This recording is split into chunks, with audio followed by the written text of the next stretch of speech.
Hello বন্ধুরা, কেমন আছো সবাই? কি খবর সবার? তো দেখতে দেখতে এক সোমবার কেটে গেল, আর এই যে আর এক সোমবার এসে হাজির। আর তোমরা নিশ্চয়ই জানো যে এই সোমবারটা শ্রাবণ মাসের লাস্ট সোমবার। তো বাকিদের মতো আমিও একটু ভোলা বাবার সেবা যত্ন করার চেষ্টা করব আজকের দিনে। আমি সেই জন্যই আমি বিশেষত সোমবারেই আমার রেস্ট রেখেছি। আর এই দেখো, পুজোর জন্য যা যা সামগ্রী, কম খরচায় বাবার জন্য যতটুকু আয়োজন করি আর কি কি করি সেটা তোমরা দেখতেই পারবে এই ব্লগে। So wait and watch till the end. হ্যাঁ, তো দেখতে পাচ্ছ এখানে এখন আপেল কাটা হবে। ফলমূল মানে একটাই ফল, এইটাই একটা আপেলই 30 টাকা নিয়েছে ভাই। এর বেশি সামর্থ্য বর্তমান নেই, ঠিক আছে? তো এই একটা আপেল দেবো, আর 10টা সন্দেশ নিয়ে এসেছি, 7 টাকা পিছে। বাজেট কমই আছে। হ্যাঁ, তো এখানে 2টা দিয়ে দেবো আমার, মতলব আমার রুমের ভোলে বাবাকে, আর বাকি 8টা নিয়ে চলে যাব নিচের মন্দিরে। হ্যাঁ, আমার বিল্ডিংয়ের সামনেই একটা মন্দির রয়েছে, শীতলা মায়ের মন্দির। কিন্তু ওখানে শুধু শীতলা মা না, সব সব ধরনের দেব দেবীরাই আছে ওখানে, বাবা মা সবাই আছে ওখানে। হ্যাঁ, তো দেখতে পাচ্ছ এই যে ফুলের এই প্যাকেটটা, ভাবতে পারো এই প্যাকেটটার দাম 45 টাকা, এইটুকু ফুলের দাম। বাড়িতে থাকতে কখনো ফুল কিনতে লাগতো না। হ্যাঁ, আর এখানে ফুল কিনে পুজো দিতে হচ্ছে, কি করা যাবে আর। যাই হোক, তো ফুলগুলো জলে দিয়ে ধুয়ে নিচ্ছি। আর সেরকম থালা সাজিয়ে যে পুজো করব বাকিদের মতো, তার জন্য তো ওই থালাটার প্রয়োজন। তো সেটা এখনও কেনা হয়নি, ধীরে ধীরে কিনবো। ওটাকে কি বলে, পুষ্পপত্র। হ্যাঁ, তো এখানে আমার একটা জিনিস হয়ে গেছে, একটা কেস হয়ে গেছে। কেস হচ্ছে যে এই যে টিফিন বক্সটা মেলার থেকে কিনেছিলাম, এটা ইউজ করা হয়নি, তাই ভাবলাম যে এটাতেই প্রসাদ দেবো বাবাকে। এখন দেখছি যত না স্পেস আছে তার থেকে বেশি স্পেস লাগছে, বেশি জায়গা জুড়ে এই টিফিন বক্সটাই নিয়ে নিচ্ছে, বাবারই বসার জায়গা হচ্ছে না। তো তারপর এই যে এই বাটির ব্যবস্থা করলাম। এটা ওই যে 3টা সয়াবিনের প্যাকেট নিলে একটা বাটি ফ্রি, একদম লালে লালে লাল। দেখো আজকে তো সব লাল, বাটির কালার থেকে আমার জামা। তো এখন সেটাতেই বাকিগুলো ট্রান্সফার করবো প্রসাদি। এই যে এখানে এখন সাজাই দিচ্ছি। হ্যাঁ, এই বাটিটাতেই দিতে লাগবে, কিছু আর করার নেই।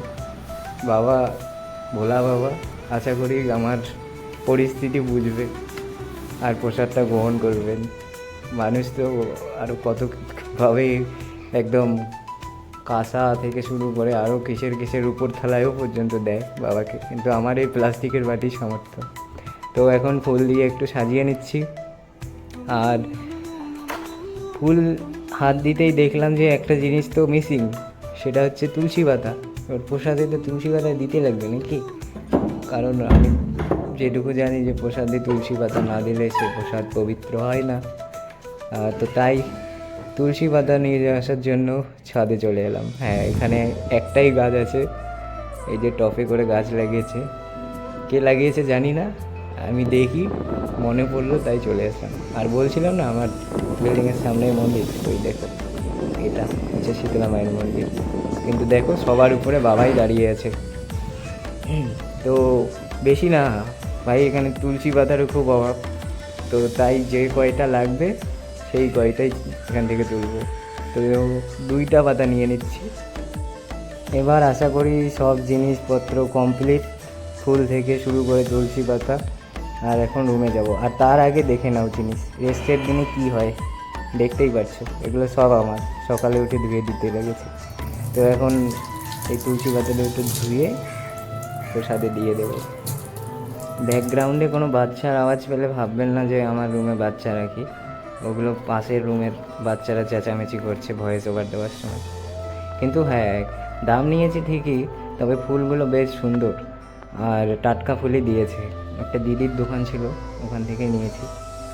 তো বললো যে ভালো ফুল নিয়ে যাও, অসুবিধা হবে না, বাবা তোমার ফুল দেখেই ফিদা হয়ে যাবে। তো এখন ধূপ জ্বালাতে লাগবে। আর ওইদিকে সাজানো শেষ, আমার ফুল টুল দিয়ে সাজিয়ে দিয়েছি বাবাকে। একটু পরেই দেখাবো, ওয়েট ওয়েট, এত তাড়াহুড়া গেছে দেখবেই তো। হ্যাঁ, তো আজকে একটু বাজেট বেশি, প্রত্যেক দিন 2টা ধূপকাঠি দেই, কিন্তু আজ যতই হোক লাস্ট সোমবার শ্রাবণের বলে কথা, তাই দুটো বাড়িয়ে দিয়েছি, 4টে। আরে ভাই হ্যাঁ, হিসেব করে ধূপকাঠি দিতে হয়। মাস শেষ হওয়ার আগে ধূপের প্যাকেট শেষ হলে তার জন্য আলাদা করে বাজেট করা লাগে। সে যাই হোক, ওগুলো আর না বলি।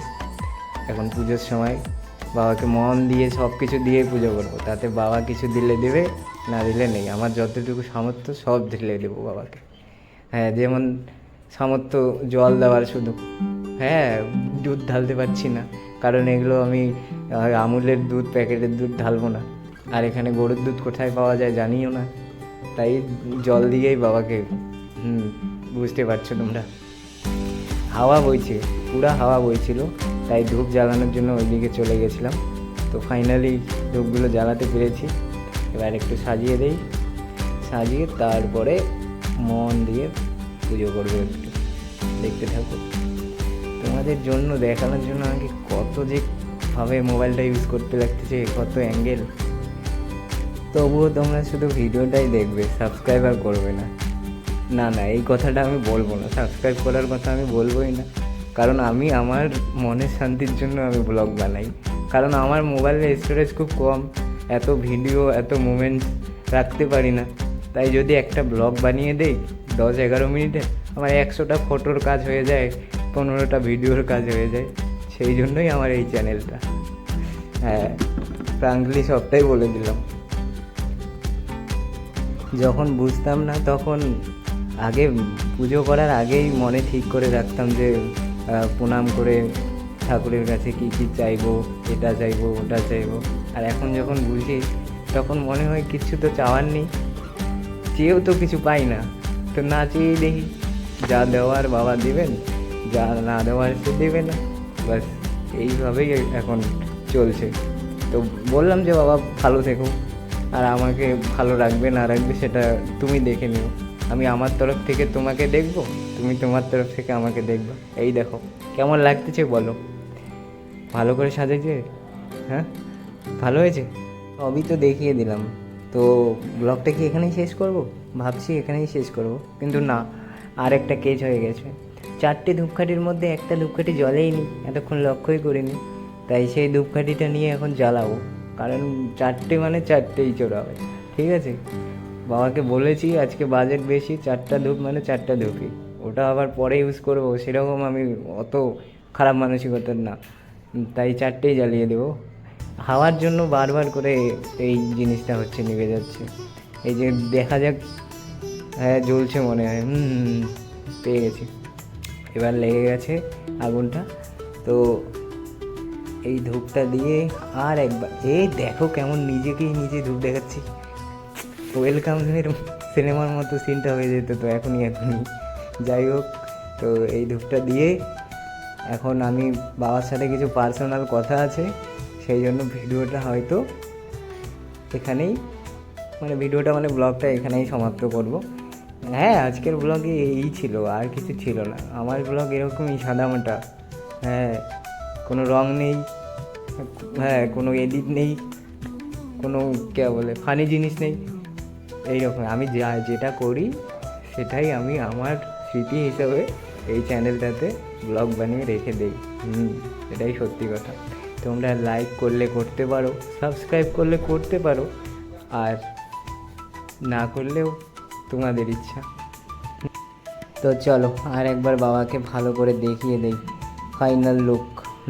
এই হচ্ছে ফাইনাল লুক। তো দেখে নাও বাবাকে ভালো করে। পুজো শেষ, কমপ্লিট। আমার এখানে যেহেতু কাঁসর ঘন্টা নেই, তাই ভাবছিলাম যে কেমন খালি খালি পুজো করছি, কিন্তু দেখো বাবার কি লীলা। আমার সাথে সাথে কোথার থেকে কাঁসর ঘন্টারও ব্যাকগ্রাউন্ডে আওয়াজ চলে আসলো, কারণ সামনের মন্দিরে পুজো স্টার্ট হয়ে গেছে। তো এখান থেকে আমি দেখতে পাচ্ছি বাইরের মন্দিরেও পুরোহিত চলে এসেছেন, আর পুজো মন্ত্র পড়া শুরু হয়ে গেছে। আমাকে তাই তাড়াতাড়ি করে যেতে হবে। সো আজকের মানে ব্লগটা এখানেই শেষ করলাম। সবাই ভালো থাকবে, বাবা সবার মঙ্গল করুন, আর চলো বাই নাকি। হ্যাঁ, এই যে দেখো আমার বাবা, ভোলা বাবা। সো চলো বাই, টাটা। गर्भे पुष्पधारकं देवानां अर्चयि पुष्पदेहि च मातरं पुष्पाणि मनयातानि चुम्बन्त्रेण भ्रमन्त्रिता जलस्पर्शनं मात्रेण पुष्पदोषनिवार्यते गोविन्द बलवान् देवीं भक्तचैतन्यतारिणीं श्रावयामि जगद्धात्री विष्णु भक्ति प्रदायिन्यं काण्डात् काण्डात् परहन्ति पुरुषस्परिवानु दुर्गे प्रतनु सहस्रेण शतेन च गन्धकारं दुरादर्शं नित्यपुष्टां